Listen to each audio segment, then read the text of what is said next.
The purpose of a cover letter is to introduce your resume to an employer and do it by writing it as concisely and professionally as possible. The best way to do that is to highlight your experience and skills, while tying the words used in your letter to the words used in the job posting. To begin with, there are some general tips that are worth noting. Think of a good cover letter as being similar to a movie trailer, written so that the reader wants more. Research the company and study the job description to make the writing easier. Write the letter in a way that focuses on the needs of the company rather than your own. Because this is often the first document a prospective employer will read, provide a platform of skills on which the rest of your job search documents can build. Make your examples specific and personable. Be careful not to simply restate your resume. To do so is an automatic sign to the reader that your cover letter is of little importance to you.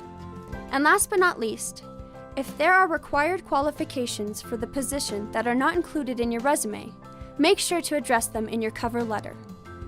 Now let's take a look at the format of your cover letter. Make it 1 page only, or 3 to 4 paragraphs, and write it with 12-point font and 1-inch borders.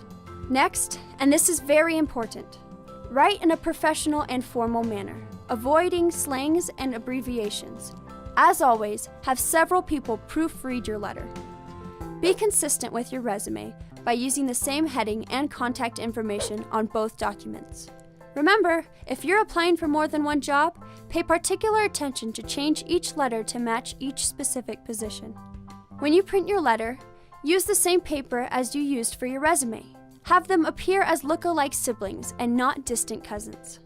Okay, here's a brief glimpse of what to include in the body of your letter. In the first paragraph, state why you are writing and the name of the position you are seeking. Secondly, include how you heard about the opening, including any mutually known names. In the second paragraph, and possibly the third, explain why you are interested in the job. Specify how your education and experience would benefit them and why you would be a good fit. If applying for an internship, describe how the job would benefit you. In the closing paragraph, reiterate why you want the job and offer to facilitate the opportunity for an interview. Remember, the purpose of the cover letter and resume is to get the interview. Close by thanking them and include a professional salutation. 2 final items when writing and addressing your cover letter. When possible, address the letter to a specific person rather than a department, but make sure you spell the name correctly. If you don't have a name, look at the position advertisement, and if the posting comes from the Human Resource Department or Selection Committee, address the letter accordingly. Finally, know the gender of the person you're addressing the letter to.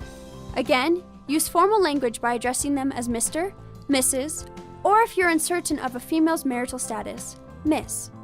If there are other unknowns, use the full name. There's much more to a cover letter than what we've covered here.